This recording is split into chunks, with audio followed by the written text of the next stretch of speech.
tonga maro androany ireo mpiasan'ny Air Madagascar naneho ny firaisan-kinany amin'ireo mpiasa izay aran-tsirariny. Tsy hiova amin'ny heviny izy ireo ary tsy hanaiky ny fanapa-kevitra orinasa ny amin'ny tsy andraisan'izy efa hiverina iasa.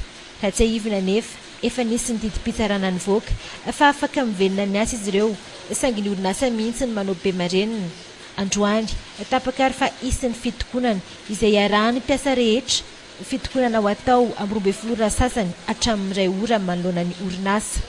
Tapitra zany ny recours rehetrarehetra, recours légal azo nataonay teny amin'ny tribunal dia izay no mahatonga anay manao izay fihetsehana izao. Ireo moa zany aoriana koa ny mpiasa izay miaradia aminay, ireo aloha no navitanay napita tany aminy hoe isy ny sitinina izay atao eto. Ijoroany eto miaraka aminay zany manomboka androany anty brassard ty zany fanehoana ny firaisan-kina sy fanehoana ihany koa ny tsy fanekena ny tsy fampiarana lalàna eto amin'ny firenena malagasy.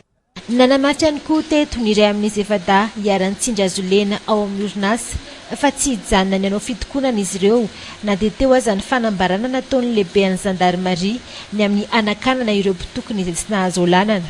Fa aminay fitakiana tsotra nataonay ary raha toa moa izy mahita fomba hafa ahafahanay maneho ny hevitra sy mitaky ny ampiarana ny didim-pitsarana izay efa nandresenay teny amin'ny fitsarana dia afaka manome hevitra anay amin'izany izy.